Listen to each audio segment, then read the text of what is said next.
legal workforce. That's an internet connection and a phone call away. I don't have sex for money. I spend time with men for money. You nailed it. The sex is always free. The world's oldest profession has moved online and indoors. It's all about the glamour and making money. Starts 2 hours for 1,000, 3 hours for 1,300. I'm Mariana Van Zeller, and we're going behind the supply and demand of the escort industry. And what kind of work am I supposed to do? Is sex involved or not? Many are caught in an abusive underworld, He almost killed me. He made me think I was going to die. while others fight for the freedom to simply work. Police officers, please don't arrest sex workers! This is the American escort industry. The reality is, whether you suck in the plaza or suck in the Bowery, you still sucking.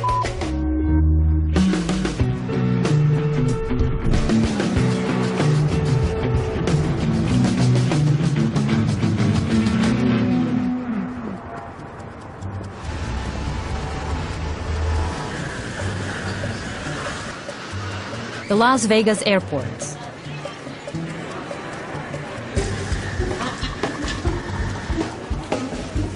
This is Sarah. She's flown from across the country to meet a new client, a man who booked her on the internet. My specialty is what they call GFE, girlfriend experience. I am your girlfriend.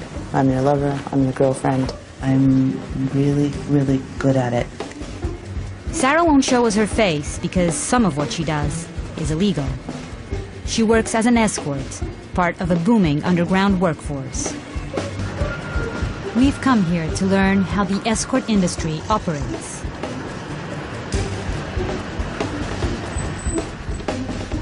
Four hours, 2,400. From the reviews. Las Vegas. Sarah got divorced and needed money, And this would be me. so she joined the sex industry. Starts 2 hours for 1,000, 3 hours for 1,300. Like many women, she turned to the internet. 12 hours for 3,000, or 12 hours plus breakfast in bed, 3,500. She works independently. No agencies, no pimps. Just a laptop and a cell phone. Sarah is her name. She offers all sorts of different consultations, as she calls it. You can spend a full day with her for $6,000, or you can go for something simpler, which is 4 hours dining and dessert for $1,600. The internet, the backbone of the 21st century sex industry. Prostitution is illegal in most of the United States. But if you look online, countless websites appear to sell sex. One after the other, after the other, after the other. You can have your pick of blondes, brunettes, redheads, couples, strippers, party girls, and of course, escorts. And we basically want to find out who these girls are and how this whole escort business operates. Well, I don't have sex for money. I spend time with men for money. The sex is always free. This is Amanda Brooks, escort and author of the Internet Escorts Handbook. Amanda teaches women how to break into the business of independent escorting. First of all, selling your time for money is not illegal. Doctors and lawyers do it every single day. What is illegal is prostitution, which is selling sex for money. So, no, you can't go and advertise and say, I'll give you a for $50. No, that's totally illegal, and if you get arrested for that, you kind of walked into it. In the online market for prostitution, thousands of escort websites are carefully worded. Sex is rarely offered, and clients are expected to read between the lines. For women who want to stick out from the pack, there's plenty of competition. Girls have to be very competitive no matter what niche they're in right now. Being on top of your business, being on top of your marketing and advertising. I don't think I've ever done anything this sophisticated, actually. Today, Amanda's getting new photos for her website. 1, 2, 3. That was beautiful. The demand for escorts is huge, and we're talking the entire gamut. That's beautiful. But generally, 80 to 90% of the clients are married. Oh, that was great. 1, 2, 3. Marriage is great for business because the men realize that they're missing something. And we're a lot better than an affair because we're not going to go in there and, try to take him away from his kids. We're not going to go in there and try to make him marry us. We're very safe. I've disappointed and failed to live up to the standard I expected of myself. I must now dedicate some time to regain the trust of my family. Moments ago, Eliot Spitzer announcing he will step down effective next Monday, forced from office after he's linked to a pricey prostitution ring. A judge refuses to dismiss the indictment against alleged Manhattan Madam Kristen Davis. When New York Governor Eliot Spitzer was caught patronizing high-end escorts, agency owner Kristen Davis went down with him. Davis was arrested in March after police say a neighbor tipped them off. What interested me in particular about the sex industry is the economics of it. I came from a business background, and it is a recession-proof industry. There's a reason why it's called the world's oldest profession. Kristen didn't set out to be a madam. She was introduced to the sex industry while working at a multi-million-dollar hedge fund. Within my week number 2, I was asked to book a VIP trip to Vegas for the portfolio manager and to get strippers and to talk about body rub places they could go after hours, and sometimes that included having to book their escorts and that sort of thing. Kristen started one of New York's most successful escort agencies and became known as the Manhattan Madam. She says her agency earned millions each year. High-end prostitution is seen as glamorous. People cannot fathom why someone would pay over $1,000 an hour for somebody's time. Once they hear that, now their next question is, what's the girl like, or what are they getting for that amount? Got lube, good lube, lots of it. Odorless, tasteless. The necessities. Condoms. Condoms, lots of condoms. Lots of condoms. Sometimes we use rope. Large portable vibrator, rechargeable for the ladies. As an escort, Sarah sees both men and couples who come to Las Vegas looking for a good time. Yeah, cuffs. So this is your mental checklist. This is what you bring in your briefcase. Exactly. The vibrator, the condoms, the lube, the handcuffs, the rope. This is in your briefcase. This is in my briefcase, yes. You enjoy what you do? Absolutely. Oh, yeah. When I was talking about you, I said prostitute before. Did you not like that term? It doesn't bother me. No. It's technical, like accountant. Yeah, it doesn't bother me. I mean, I know what I am. It doesn't stir me. Sarah's privileged in the world of prostitution. As an independent escort, she calls the shots and commands big money from her clients. But for many women who set out to become escorts, a much different reality awaits.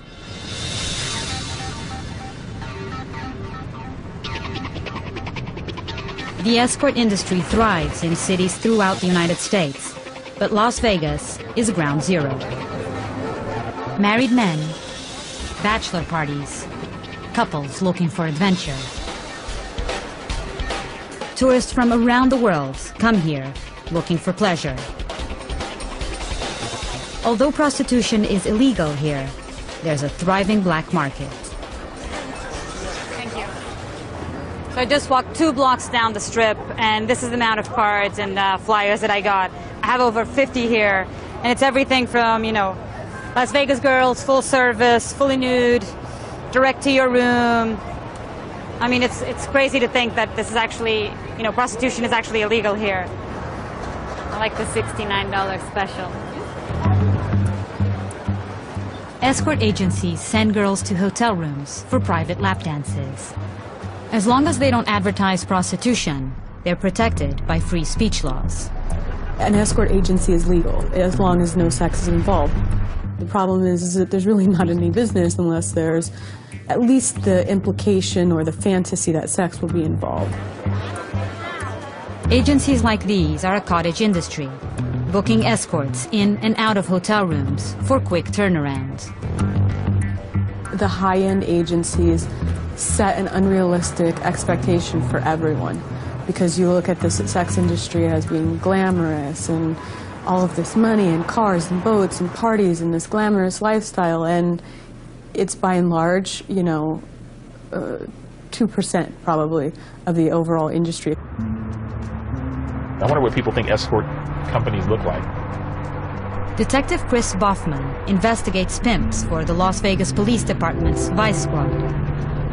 He sees the other 98%, the darker side of the escort industry. Tonight, he's investigating a man who violently beat women and forced them to work for an online agency. What's the biggest misconception you think people have of escort agencies? The idea that, you know, the phone rings and, you know, there's some free-spirited woman on the other end in her high-rise. That's all in people's heads. We've never seen that.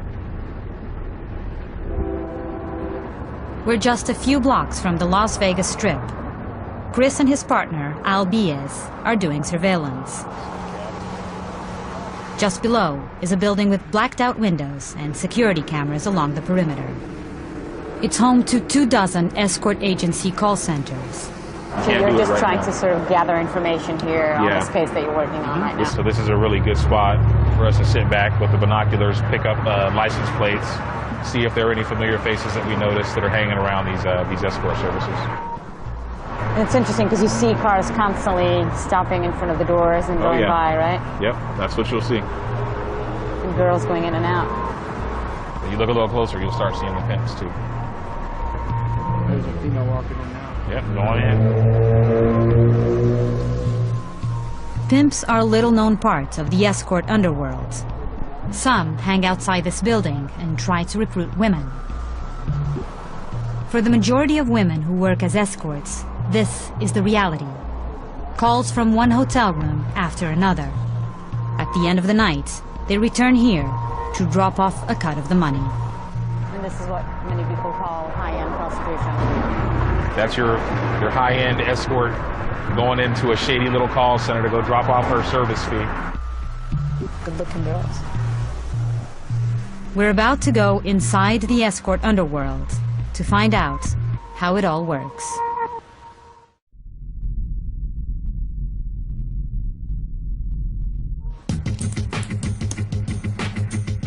The Internet. Much of the sex industry has moved online and flourished. Hundreds of websites are devoted to helping escorts and clients find each other. If they want to be with someone who's a runway model, they choose that. If they want to be with somebody who's PSC or porn star experience, they choose that. There's something for everybody here. On a good week, Sarah spends 15 hours at appointments. She also lies to her family about her double life and says that the risks will make anyone paranoid. It's terrifying. Living with the knowledge that I could be busted because of what I do, it's absolutely terrifying. I worry a lot about it, so I screen the hell out of people. They have to tell me everything about them. Their real first, last name, they have to tell me where they work, they have to tell me how old they are, they have to tell me where they live. Thanks to the internet, I can tell if they're a real person or not. If they're a ghost, I don't see them. They could be Jack the Ripper, they could be law enforcement, they could be lying about anything. And if they're not completely straight up with me, I don't see them. Tonight, Sarah's meeting her new client. He's passed her screening, so she's convinced she'll be safe. There still is a bit of a risk of violence. But really, anybody's biggest weapon is just paying close attention at all times. And if somebody comes in and something doesn't feel right, you trust your gut. There's a lot of girls that get in and try it. Even the ones that are enthusiastic, they'll get in and try it. If it were easy, everybody would stick with it. It's not. It's just not. Not even at my level is it easy.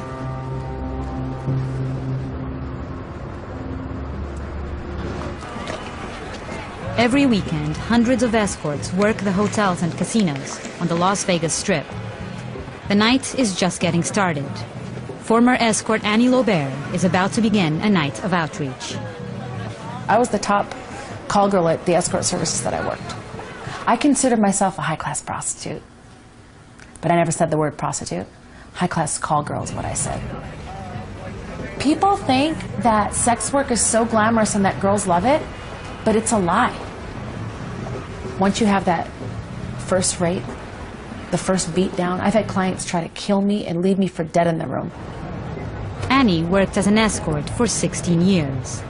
She left the sex industry and started a ministry called Hookers for Jesus. Her mission is to help women leave the business. Be safe tonight. Be safe, girls, okay? Okay, God bless you, girls. Have a good night. Most of them are in the casino. You're not going to see a lot on the strip. They're in the casino going up and down the elevators, turning tricks. What will happen if they see the camera? They will get very upset. Annie agrees to take us inside a casino to show us how high-end prostitution works. There are security cameras everywhere, and no filming is allowed, so I'm wearing a tiny hidden camera. Ready? Let's roll. If I was working still, I would come here, because this place has a lot of high rollers. It's one of the higher class casinos on the strip. I see a girl. She's with an older guy. Doesn't look right. She's working. She's probably in her 20s. He's probably in his 60s. It's definitely not her dad. She's Asian. He's a white man. Gray hair. She's laughing and sitting there with that guy like it's like the best day of her life. Because she's probably thinking about all the money he's going to give her. Right there. Oh, right there. They're working. These two girls right there? Oh, wow. Right there. Annie spots two women making the rounds. Hey, girls. Come here. Come here. So what are you guys doing here? You guys just hanging out? Yep. Yeah. Are you guys like watching your back right now? I know the security's not that bad right now. Everything's fine. Yeah. I think we got these shift changed. There's a lot of girls that just came out just now. Just be careful. Well, no, I mean I saw a bunch, but I hope you guys like stay safe and everything. And are you guys okay? Yep. But thank you. Anyway, you girls have a good night. See you later. Bye. No more than 5 minutes later, the same girls appear to be negotiating with several men.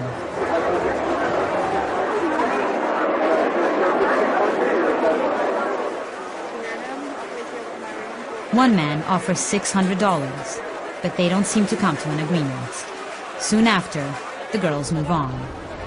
Do you think the casinos know that this is happening? Yes, absolutely. And why don't they do anything to stop it? If a man loses $100,000, you're going to want to comfort him, right? Send him a girl. Take care of him. Woo and coo him. Send him some alcohol. So when he wakes up, he'll pull out another $100,000 and gamble it at your casino. You got to keep him happy. We contacted several casinos. They all said that they don't support illegal activity, and employees could be fired for promoting prostitution. Don't let the casinos fool you with their nice security systems. There's people on the take all over the place. Think about it. Everybody was on the take that I knew. The valet drivers, the cab drivers, the limo drivers, the bartenders, the hotel concierges.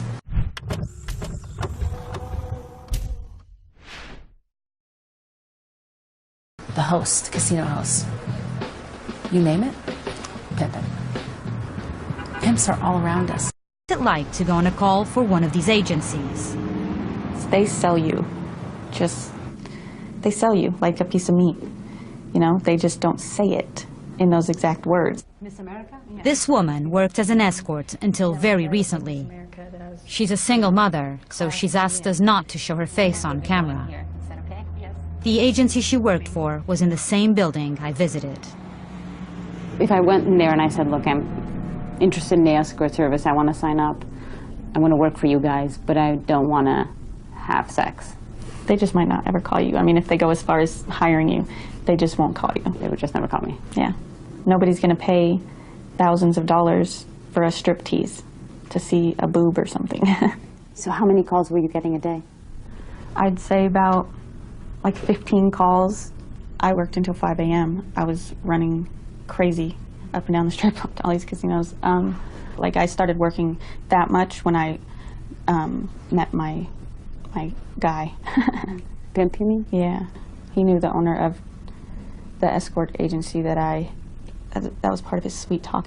So he got me what was called being a priority girl, which was being the top 4 girls escorts to get called out. Like, it's like being an A-lister. Why did you stop?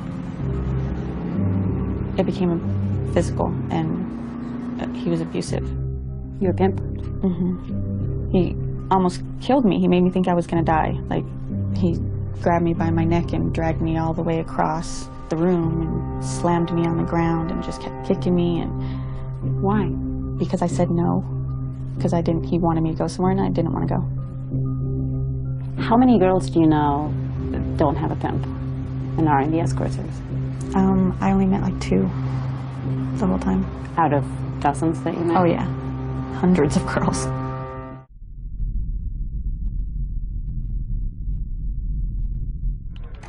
And here they are on the side. So you'll click on one of them. Vice Detective Chris Boffman works on the Las Vegas Vice Squad's pimp investigation team. This file is about a case. The pimp investigation team just closed a case on a man who was trafficking women through high-end agencies. He lured a woman to Las Vegas by promising to get her a job as a dancer, but then he makes the pitch. You can work for me. I'll set you up with dates with really nice gentlemen. You do whatever they want for money, but when you're done with that money all has to come back to me, and then I'll take care of you. And these dates would go through escort services? Yeah. Here in the city? Yeah.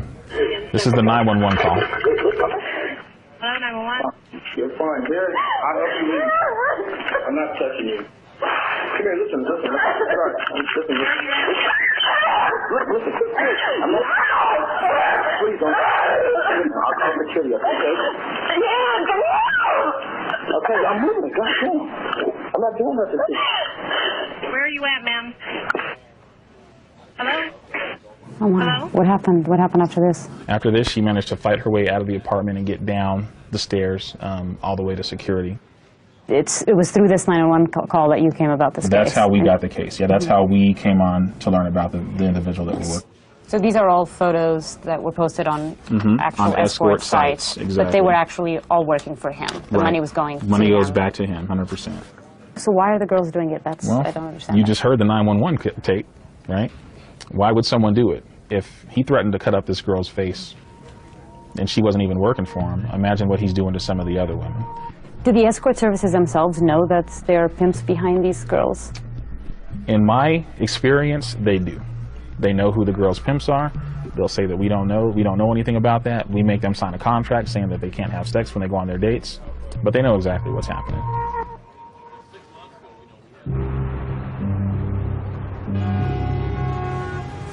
We're on our way to meet with a man who owns an escort service. He's agreed to meet with us outside of his office at this bar, and he said he'd be wearing sunglasses to partially obscure his identity, but that he would tell us how the escort services really work. I have local politicians here that, use the service, and I want to be as discreet as possible. For me to do this, I'm really going outside the box, and I'm going to piss off a lot of people. So why are you doing this? Why did you agree to talk to us? I think your audience should know the reality of the business. What is the reality of the business? Well, it's not all glamour.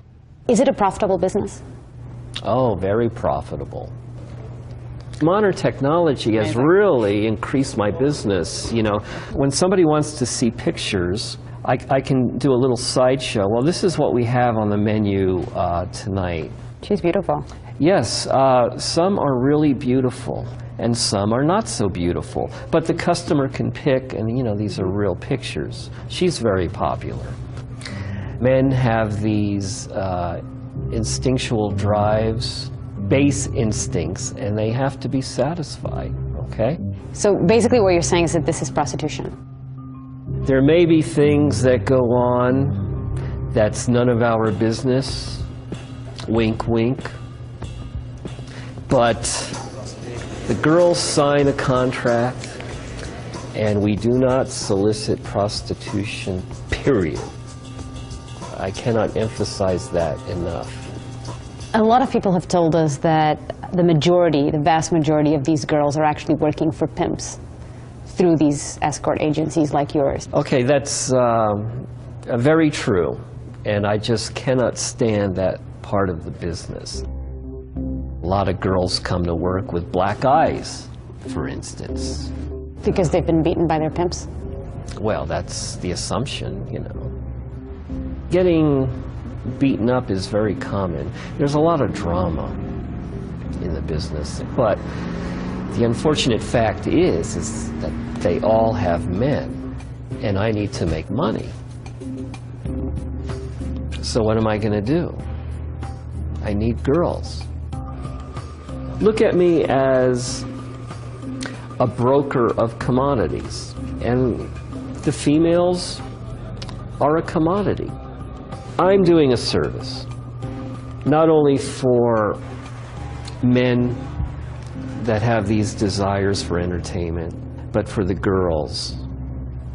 So it all works out, a nice little family network.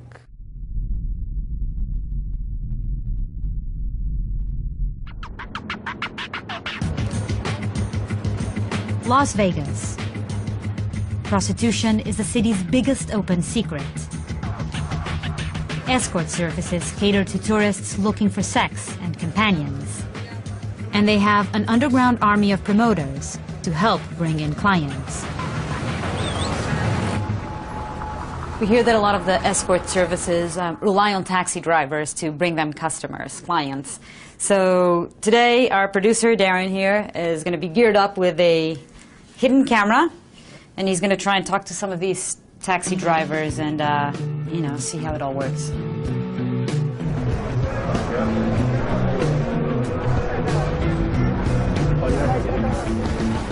How you doing? Pretty good. What's going on? Busy night tonight, huh? Yeah, it was good. Hey, can I ask you a question? Do you know how I could go about getting a lady? Girls? Yeah. Do you know how to go about getting a lady in this town? I do. You know, there is some agency they can send you girls about this. Straight to the room. Okay. And the girls, what do they do? Anything? They start doing like they're doing in a private room at strip clubs. Oh, okay. But some of them they do more. You know what I mean? Yeah. Escorts. They come to your room. They'll work things out. Is this a definite for sure thing? That's a definite thing if you know. Yeah, just call that number, then they'll ask you for a reference number. Just give them that number. Okay. Full service. Yeah, you just don't talk, you know what I'm saying? Yeah. Because it's new entertainment to your room. What the girl does after, it's not the service. You know what I'm saying? Right. You know what I mean? You know what I'm saying? One driver after another. Cards and brochures for escorts with a reference number at the bottom. If a call goes through, the driver gets a cut for steering clients to the agency. Go ahead and call up that number and say, yeah, 22589. Go ahead and I'll take care of it. Great. Taxi drivers can lose their jobs for getting kickbacks from the agencies. All of the taxis here have security cameras for safety, so this driver steps outside. When you call, you have to make sure you're in the room, you know what I'm saying? Okay. And then he makes the pitch, but not for an escort agency. What do you think about her? I drive. This driver offers to set him up directly with a 21-year-old girl that he drives himself. Hello. Yeah, if you're going to spend money in the town, you might as well get, you know, some decent pleasure out of it.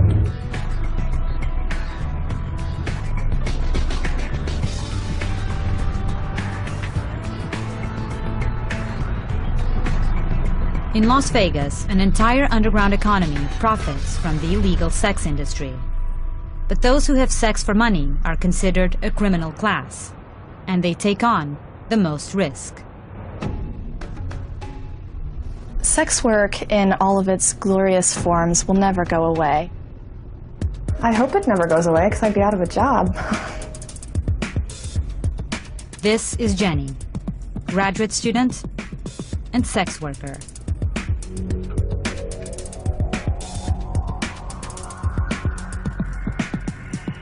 Vegas has become very successful at selling an image of sex and often an image of female sexuality.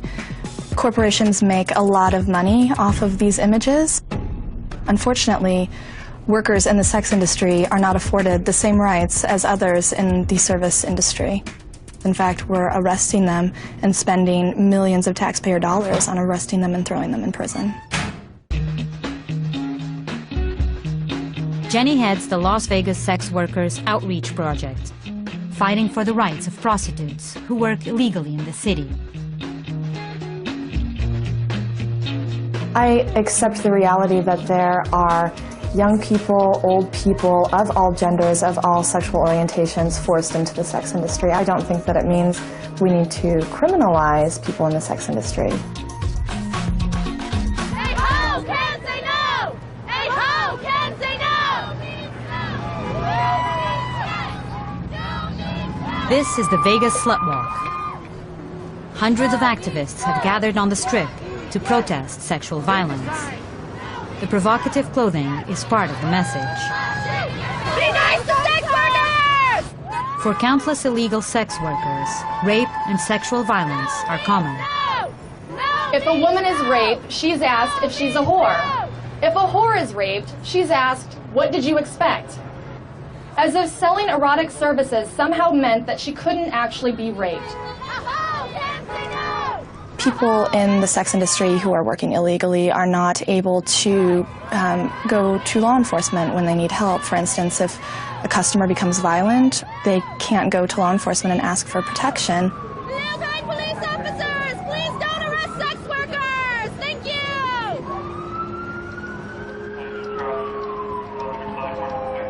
you! This is the Clark County Detention Center. Each year, thousands of prostitutes come through this door.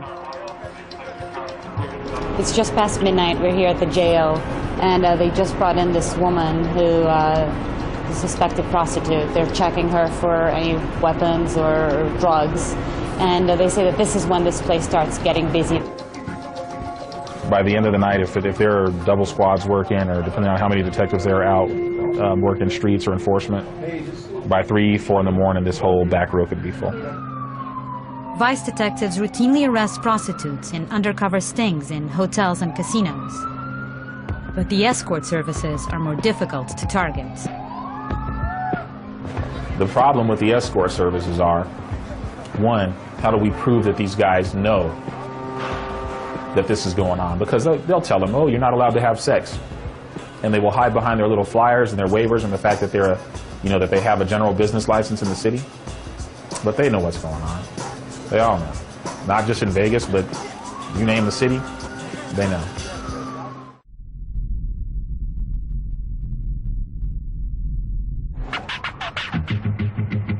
In major cities throughout the United States, escort agencies and law enforcement play a cat-and-mouse game. Today we announce a 144-count indictment against members and associates of high-class NY. In New York, an alleged high-end prostitution ring is busted. Authorities believe high-class NY made over $7 million in 3 years, providing escorts to Wall Street bankers. Some clients spend more than $10,000 in a single night. The owners and the prostitutes all face charges that could land them in jail. But the clients? So far, they've gotten off clean. The way that it's being done now, where you go after the person running the agency, somebody else will pop up and start an agency, girls still work independently, it doesn't address the problem at all. Girls won't work if there are no clientele. So you have to address the demand. I want you to look at me. Not like that, you're nasty. 53 years old, 27 years with HIV. They're going to see your picture. They're going to see your name. They're going to see your This is Brooklyn's John School. Most of these men were busted trying to buy sex from an undercover officer. The district attorney's office is trying out a new approach, targeting demand for prostitution. Their secret weapon? Rosetta, a 53-year-old former prostitute who's now HIV positive. The John School teaches men that prostitution is not a victimless crime. Physically I'm there, right? But emotionally, I'm not there. I'm trying to play tic-tac-toe on the ceiling. I'm trying to think about anything except where I'm at. The reality is I was not even thinking about you. It was all a dream. It doesn't often serve me to get up in front of a bunch of strangers and talk about something that caused a lot of shame and pain in my life. But I'm willing to do that if it can help somebody. So I started with the escorts, agency, making good money, to eventually, because of the drugs, ending up at a street level. You'll hear like girls that work in the escort service saying, I'm not like that nasty. You know what I mean? I work in an escort service. I'm not on the street giving head for $20 or $15, and they put each other down. But the reality is, whether you suck in the plaza or suck in the Bowery, you still sucking. Right? I think a lot of people involved in the sex trade industry will say that they're fine with it and that there's no kind of side effect emotionally for them. And I think that they say that because they have to justify being in that. But what else would she say if she's still doing it? So I do think there's sex workers that do it because they like it. In the beginning, they're in the honeymoon phase. They're lying to themselves. Some researchers claim that nearly 2/3 of prostitutes have some form of post-traumatic stress disorder. We met many women in the escort industry, and there are plenty of mixed feelings about the work itself. You don't know if it's going to be a good day or a bad day. Paranoia, low self-esteem, fits of rage, massive depression. There's voices in your head that say, just end it. You're just an ex-prostitute. You'll never be anything but a whore. What did it feel like the first time you had sex for money? I had to get drunk. The very first time it was just gross to me. I just remember just feeling disgusting. I think that many sex workers experience some kind of psychological effects from the job, but I think that those effects are mainly because of social stigma and whore stigma and people shaming them for the work that they do. You just have to learn to deal with it in your own individual way, and some women never learn and some do. Some shut off the emotions completely, which I don't feel is healthy. But if you're getting hurt all the time, it's not healthy either, and it's probably a sign you need to reevaluate whether you want to be an escort anymore or if you need to change the way in which you approach it. It can be tough, yeah. It's 2 a.m. Sarah's returning from an appointment with a client. I feel exhausted, tapped, completely tapped. There is an expiration date for how long I feel I can do this. I do think that there's going to come a time that my allure just wanes, and it's inevitable. Not being able to do this does scare me because it is my profession, and there really isn't anywhere else to go. Tonight, her client left her $1,600 in an envelope. Men come and see girls like me because their wives are not having sex with them. It's really that simple. Part of why we do well is because we are able to keep secrets.